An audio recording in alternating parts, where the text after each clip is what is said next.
Welcome, welcome. It's really nice to be with you today. I thought it would be nice to take a couple of minutes to get centered.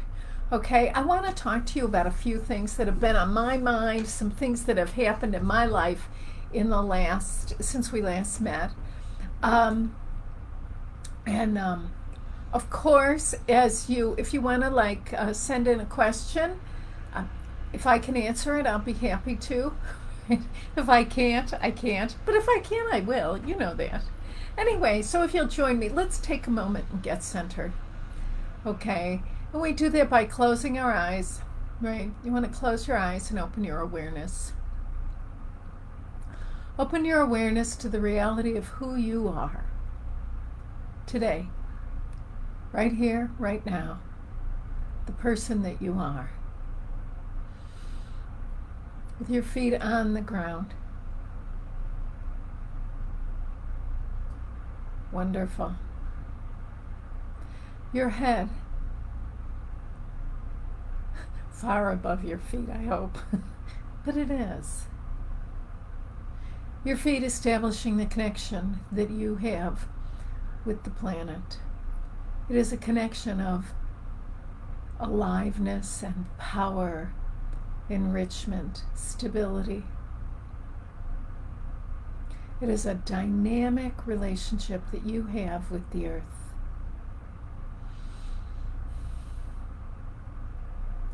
And wonderful.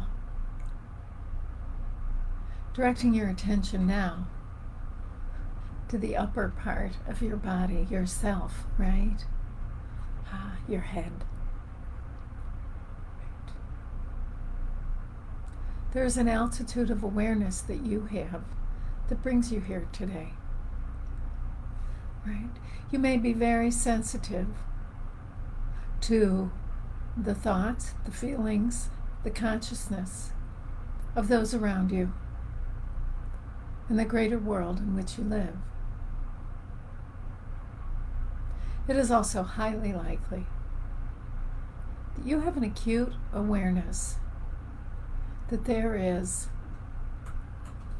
something much greater than you are personally, a presence, a power, a quality of aliveness, the consciousness of what we know as the heavens, right?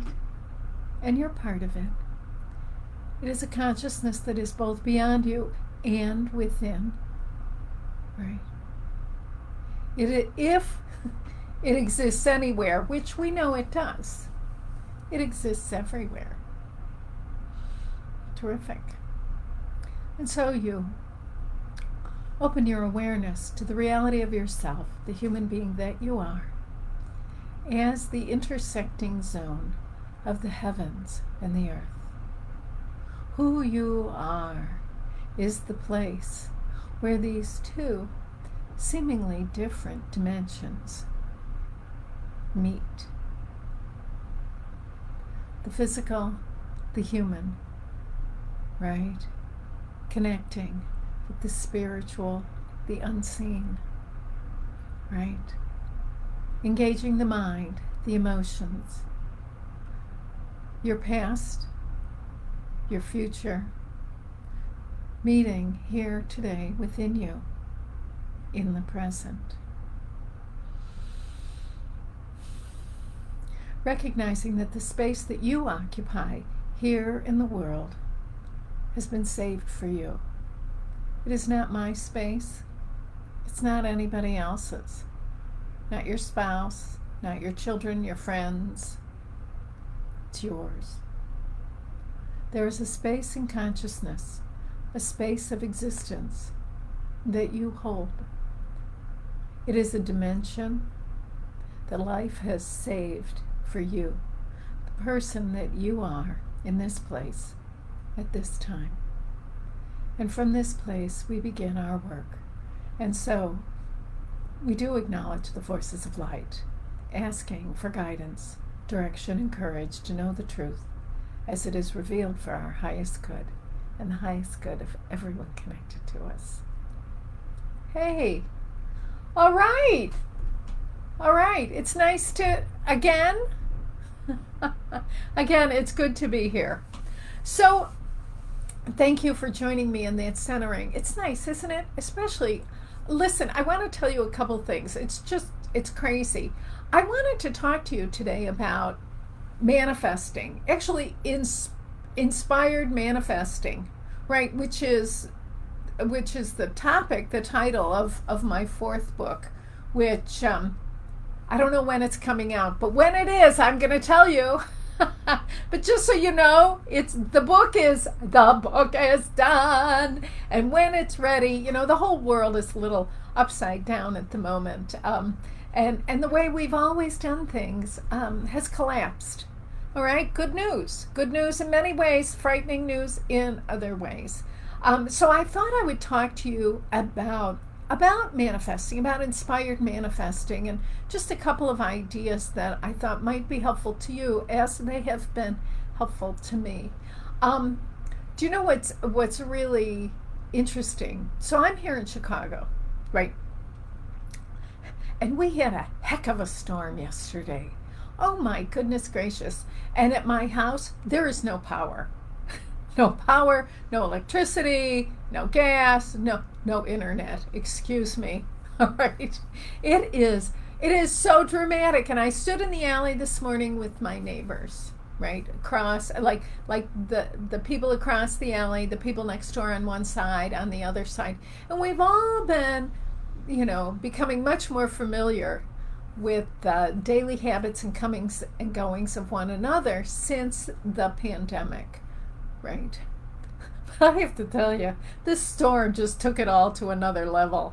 I thought this is so, it just is, it's like, and I had this awareness as I was standing there with my neighbors of just how much I love these people. Okay? What we do is we share space, right? I feel like I'm living in a college dormitory with old people. Or older people. Some are a lot younger than I am. Some are a little older. So it's a nice neighborhood. I like it. But I had this thought. I thought, my goodness, this is what it takes for me to open up to these feelings of connection, affection, tenderness, right, with other human beings who are around me all the time. We wave, coming and going, but boy, we are walking. This is a passage, it's a life passage that we're in, and we are walking it together. Now, I know I can only, but I have to, walk my own part, as do you, right?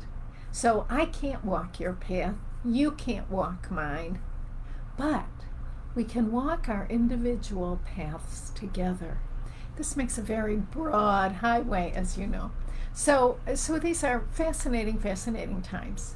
So, when I was first thinking about talking to you about manifesting, I thought, okay, I'm going to give you some great ideas and you can jump in and try them like that. And then I realized, let's talk about manifesting in the world the way the world really is. And this became painfully clear to me how important it is to think in terms of manifesting within the world in which we find ourselves, right?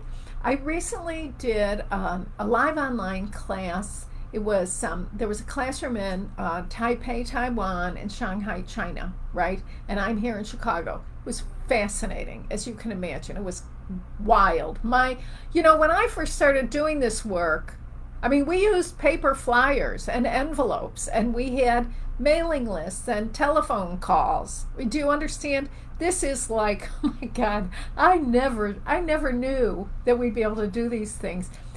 But we are, right? Like you and I are here now. Anyway, what's really fascinating,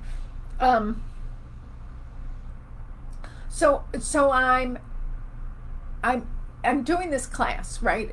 I'm doing it live online is what I'm doing. Okay, it's terrific, it's fun, I'm thrilled, of course. It just is, it's so interesting, right? But here's the thing.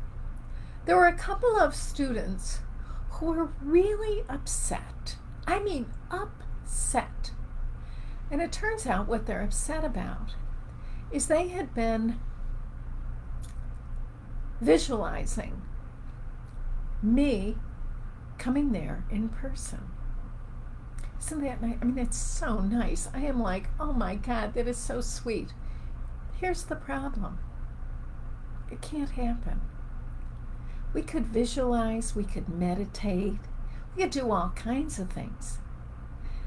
From where I live, there is no airplane to China. There is no airplane that I'm going to take to Taiwan. It is not happening. The reality is, I really am 66. It's just an age. Yes, I know this, but I'm going to tell you something. I'm in that group where it's like, be careful, be careful. I don't want to get this thing, this COVID. I really, I know, I have friends who've like had children and siblings, die from this. So this does not look like a 1 minute of fun to me. And I have a lot I want to do. So my preference is to take care of myself and, protect myself. Anyway, the long and short of this is as I'm listening to these students really upset, right? Really, and then very angry at me, of course, because I'm not there in person. They really expected, right? The expectation was if I visualize this well enough, if I do it right, then I'm going to get what I want. Here's the problem. It's not true.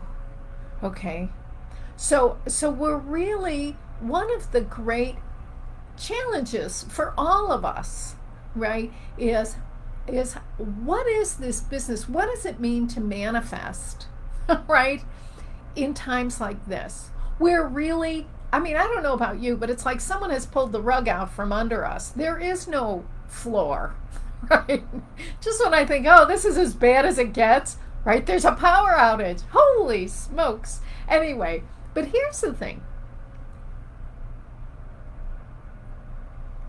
For centuries, as human beings, we have lived by default. We've experienced ourselves as really terrible victims, right? Just like we take what life gives us, we do what we can, like that. It's bad, right? And so we would be trampled by life, but that was the most we hoped for. That was pretty predictable. Okay, then the next part was this. The next part is, back in whatever the last century was, in the 1980s, there was a big movement, and the movement was the movement of power and control. Like, wait a minute, seize the day. So it became, it's always been the domain of, world leaders, especially tyrants and bad guys, to force their will on others, right? Unbridled will, like taking over, okay? Historically, it happens all the time, right? But here's the thing. In the 1980s, here in the States, it was very fashionable. It was like, all right, we're going to seize control. We're going to force our will. We're going to insist that everyone bend to our dreams, hopes, wishes, and desires, right? And damn it all to hell if they don't like us, if we hurt someone along the way. Truly, right? Anyway, but it turns out that the reality is somewhere in between. The reality of 2020. Right. But here we are. And so the question now becomes, what about my dreams, my hopes, my wishes, my desires? What the heck do I do now? Because the world is not what it was even 2 months ago, right? It's just not. Okay, no matter, and pretending is spiritual suicide. That's been my experience. If I pretend that something isn't happening, it just makes me crazy, because if it's happening, it's happening, right? Now, my interpretation of it can certainly be transformed in a heartbeat, right? But the pandemic is the pandemic, right? The reality is the reality. That's the way it is. Okay, now, what about all these things? right? Dreams, hopes, wishes, desires. They're in the heart, right? You know, you've been carrying them around with you, right? Things, God, you just hope someday you can. And, you know, maybe you have a vision and you have a plan, right? But right now, the plan is out the window, right? Whatever the plan was doesn't exist. So the real question is, how does anything happen? But here's what I've noticed. That there is a realm where it's like the realm of engagement is how I'm identifying it. Where I bring my personal dreams, my hopes, my desires, my wishes. I bring them to life. This is a form of bringing my soul's purposes, right? Bringing them to the world in which I live. Now, I want things the desires are still there, right? The desire for connection, to share my work, to connect with students. But here's the reality. There are no airplane rides. There are no international trips. There's none of that. It is not happening. Not only am I not coming to your country, you're not coming to mine. Okay? Does that mean that my dreams, hopes, and wishes are out the window completely? No. It means I have to let go of my attachment to what they look like. My insistence that my dreams fit a certain picture, that they take a certain form. This is not what we're doing, right?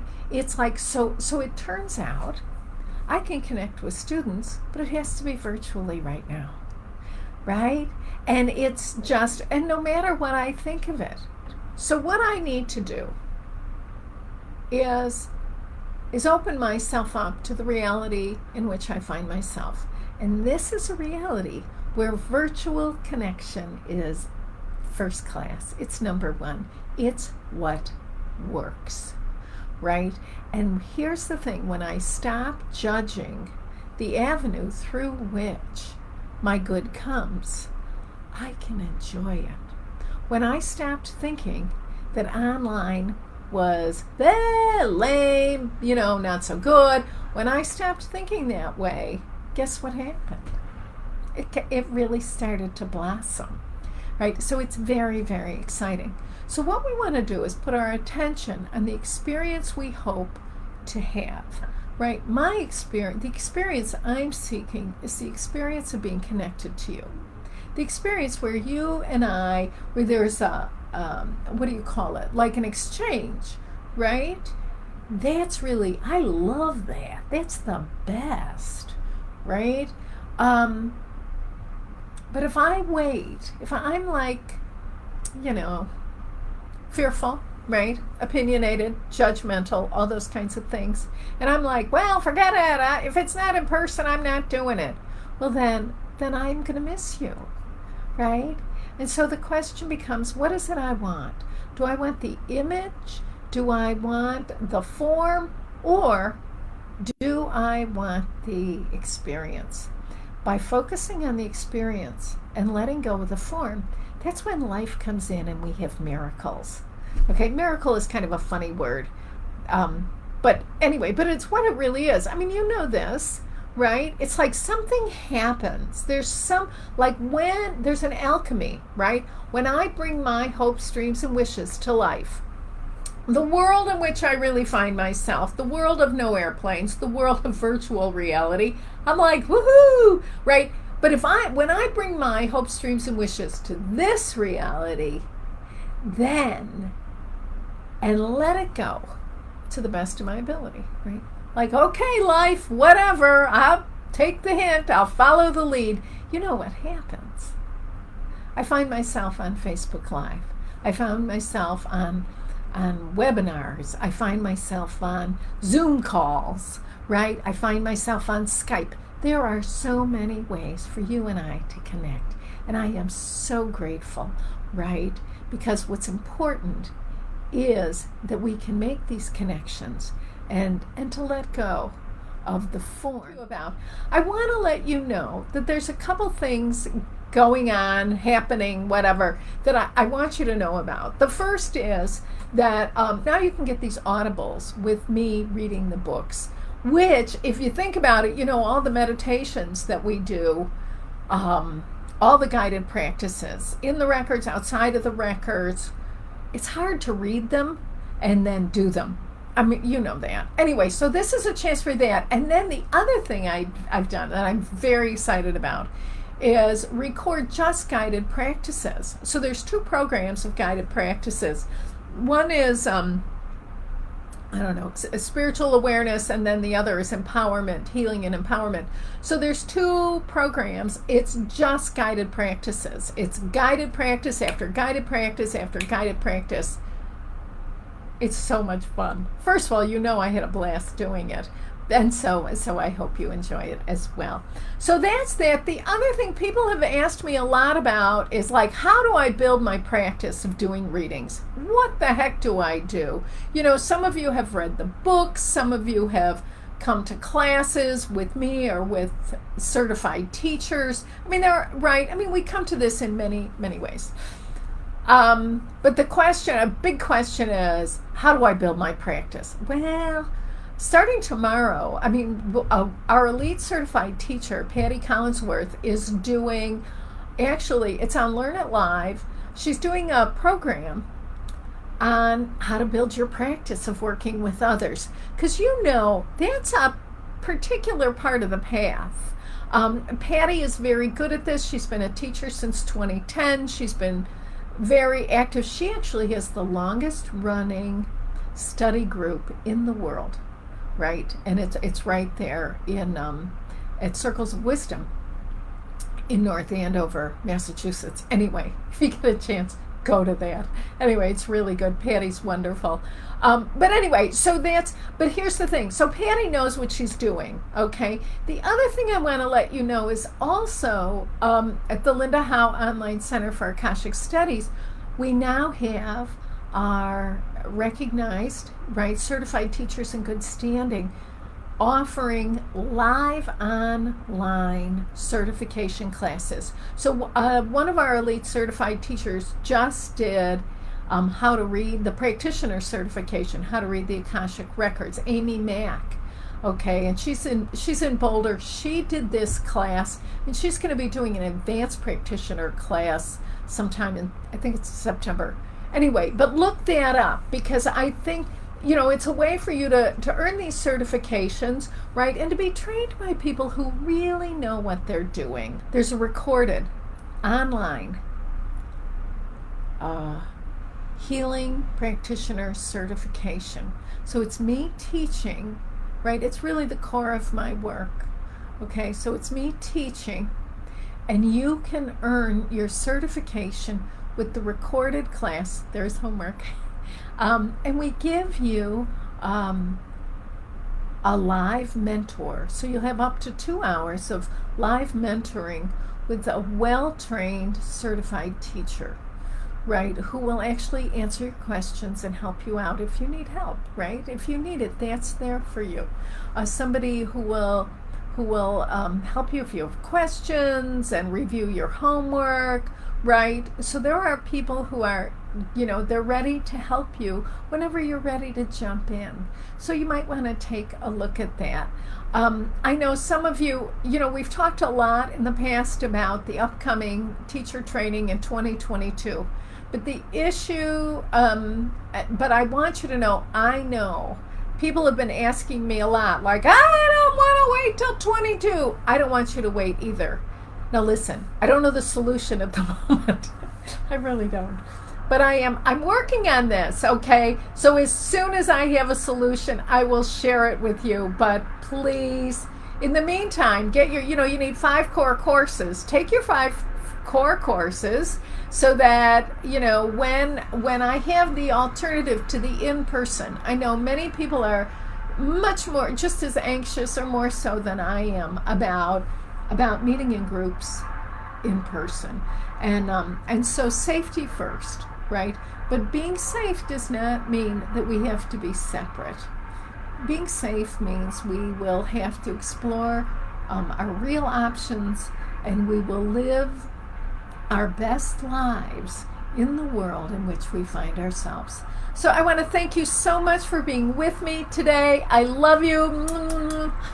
I do. I love you. Thank you so much.